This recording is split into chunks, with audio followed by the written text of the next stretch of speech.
So the PMBs were a list of stuff that were created, and they said, we're going to say that these conditions are the things that you definitely would have got in state, and therefore the condition is a PMB. But then they linked a treatment plan to that PMB. So they made a list, and this is where the thing managed healthcare comes in. Managed healthcare is the idea of we pool a bit of money together, and we try and serve the greater population of the people that pooled the money together, but we also try and help the individuals. And that's where the rub lies. And they then created what is called formularies and protocols. And that's basically the list of medicines or procedures that they'd use to treat. And they're basically saying, if you got that medicine or that procedure in the state, then it must come out the PMB risk pool. In other words, the medical scheme must pay for it out of their risk pool. All right. And then what you do is you build benefits. So you buy benefits on top of that. So your benefits sit on top of your PMBs. And it's not that, yes, and it's not that you should go through your benefits and then go into the PMBs. It's that exactly, because it works different. It's that you must go to they must select the right pool to take your money from.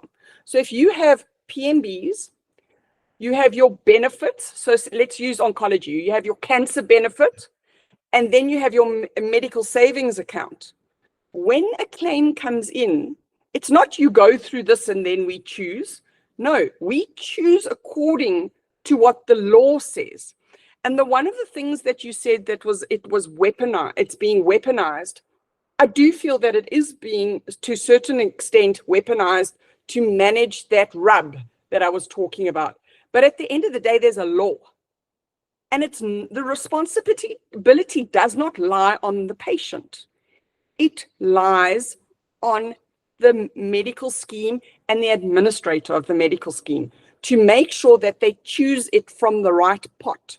What they're doing is, at the moment, selectively choosing and saying, oh, sorry, I made a mistake. But the thing is, though, is that what I can't understand, because what you're telling me is fundamentally different. They are asking the patient or the client or whatever to figure out what the PMB is.